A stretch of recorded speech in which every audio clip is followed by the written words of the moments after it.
Wisconsin is going back to work.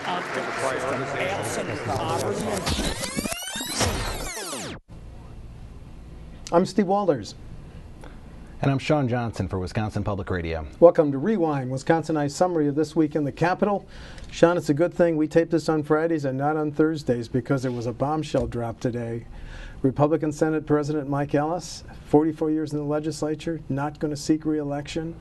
Wow. What's your reaction? Yeah, of all the retirements that we've had from the legislature, this is by far the biggest. I mean, I can't think of a bigger name to leave the legislature, really. He's been such a kind of a big personality there for so long. Yes. He has one of, if not the most competitive state Senate race this year. And, in this historic period that we've just gone through, he has at times been at odds with conservatives and Governor Walker on some of the big issues of the day, like voucher schools, and now he's this video that forced his hand here. He's on his way out. What's said at the Inn on the Park bar doesn't stay at the Inn on the Park bar, right? Yeah. But let's talk about Ellis. Well, first of all, let's read his statement, just a summary of it. We're going to show this. Compromise is not valued in today's Capitol environment, and that means I don't fit in anymore. Special interests hold too much sway instead of the voice of the people. I'm a senator from a different era. Now, you heard him tell Charlie Sykes that, too? Yeah, I mean, the times have passed him by. The standout quote, "The world has changed," Ellis said, "and to be honest, I just don't fit in down there anymore." But here's a guy, you and I have sat as he's been up on the blackboard, the old math teacher in him, walking us through budgets, surpluses, and all this, and he devised the revenue limits in the 1990s. He's just an amazing character, isn't he? Absolutely, and he's also been for at least 10 years of his 40-year career a huge advocate for campaign finance reform. Right. And so you get him on this tape talking about creating an illegal super PAC, basically. Right. That's kind of what he was all about, and from the late 90s until a few years ago. Do you think the tape in and of itself just was the tipping point? He just said no more? He referred to it as a tipping point. He also said that this year it was not going to be a campaign where he could just go out in September and put up the yard signs and coast to a win, that he was probably going to have to be busy campaigning between now and then. And so that he said that this was something that he and his wife had been talking about for a little while. But the video is a tipping point. Yeah. It was pretty huge. Who do you think it opens the door for the GOP to run? Well, a couple names being thrown about: Roger Roth, yes, a former state representative. Yep.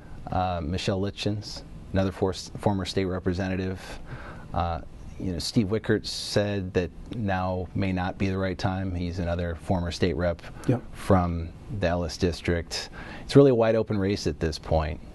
There was even talk of maybe, among some conservatives that we ought to have a primary for Mike Ellis. That never came to fruition. But now that it's an open seat for Republicans, you could see a few candidates jump in potentially. All the conspiracy theories in the Capitol. They're asking, was Mike Ellis set up? Do you think he was? Why would James O'Keefe come to Wisconsin, hang out at on a specific night for a specific senator, hang out at the Inn in the Park, and yes, pay actors to go there and to ask him questions? Pretty amazing. Yeah, and so now that's a contest. Penny Bernard-Shaver, the Democratic candidate. Yeah. State representative from Senator Ellis's district. You think it's a potential pickup for the Dems? Absolutely. One of their it's their best, if not their second best chance at a pickup at this point. Right. And I'm not sure what Ellis's departure does for it. I mean, the natural inclination is to say that it makes the district, makes the race a lot better for Penny Bernard-Shaver. Yep.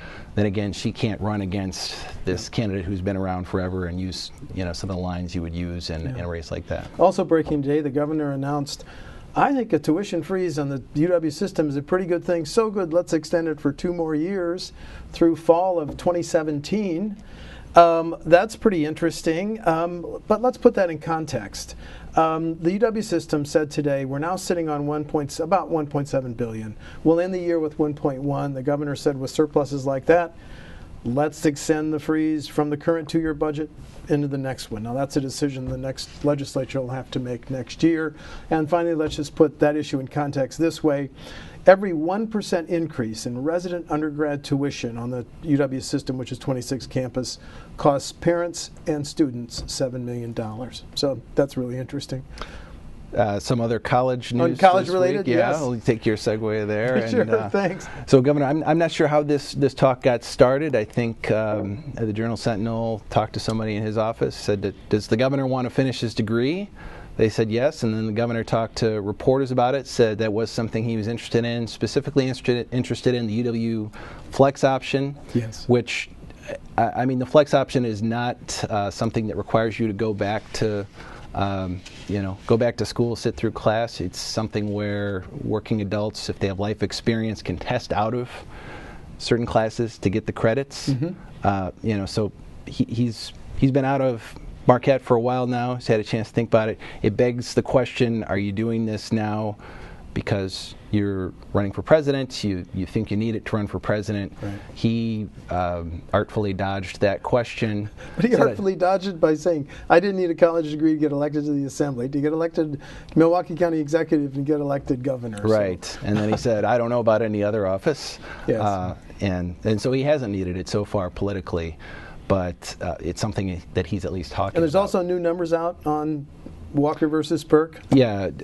Wisconsin Public Radio St. Norbert poll out this week had a wider margin in that race, 54-40, Walker over Burke. That poll, I mean, it had a different sample than the Marquette poll. It's a smaller sample, about half as big. It was in the field for about a week and a half versus a few days for the Marquette poll. Mm-hmm. And so you had... it's just a different sample. You had a majority you had more people self-identify as Republicans than as Democrats, which is unusual for a poll. So, whether that trend continues, we don't know, but the trend of him being up, at least, in these two polls is consistent. And he's going to tell us the obvious next Tuesday. Tell us about that.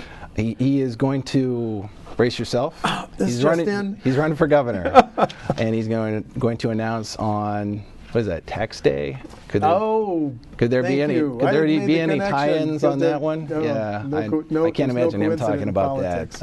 No coincidence. So yes, it sounds like Scott Walker is going to run for governor. Yes. The campaign can actually begin now. Yes, officially. Yeah. Well, I was really stuck. The Court of Appeals judges this week resolved a pretty interesting public policy question. State Senator John Erpenbach, in the middle of the Act 10 debate in 2011, got emails from we don't know who, and we don't know what email addresses they used and we don't know what was said, really. So the issue is, Court of Appeals judges said, Senator, we realize you're the custodian of those records.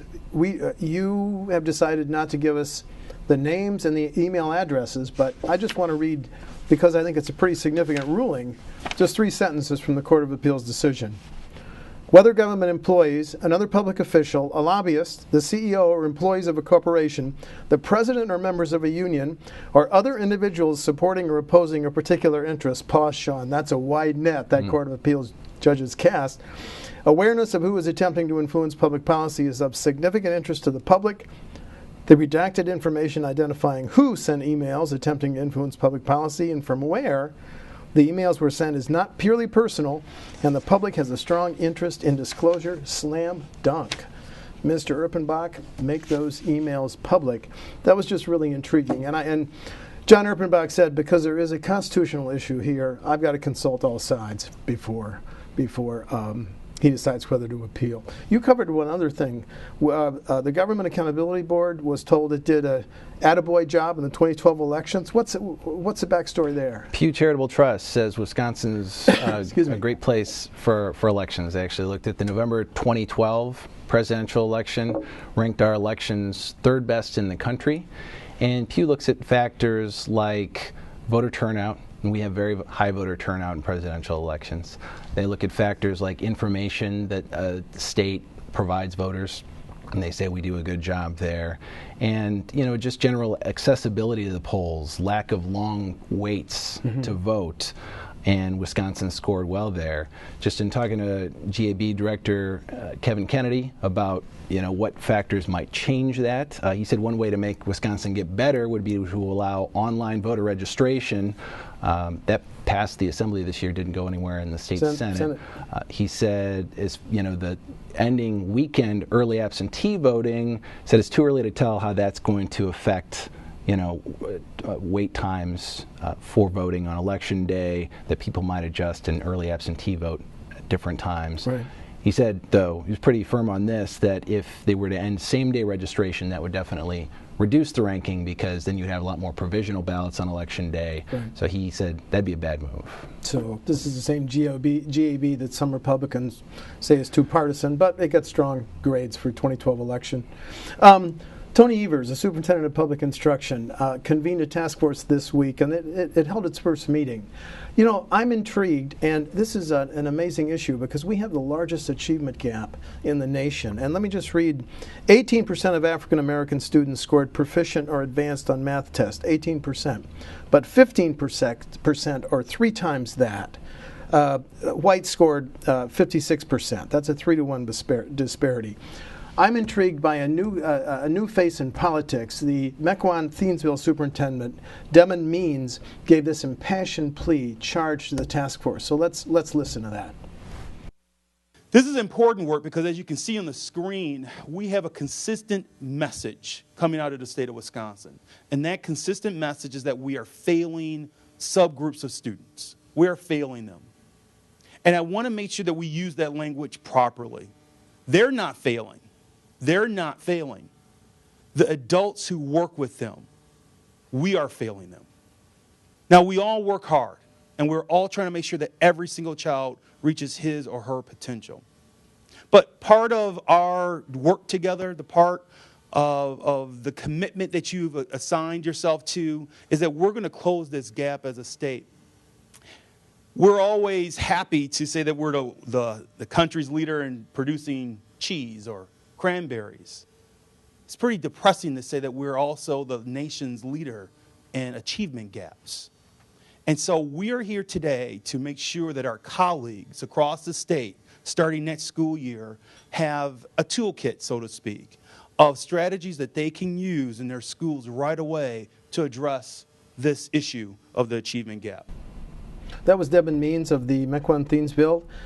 It sounds like he really expects great things from that task force on the achievement gap, and he looks like somebody we'll be covering in future. Now, finally, Shawn, there was some flurry of actions on John Doe stuff this week? A couple things. The federal judge in one of the John Doe actions said that case could proceed. This is a lawsuit by conservative groups who are being targeted in John Doe 2, who are saying that their First Amendment rights are being violated. Yep.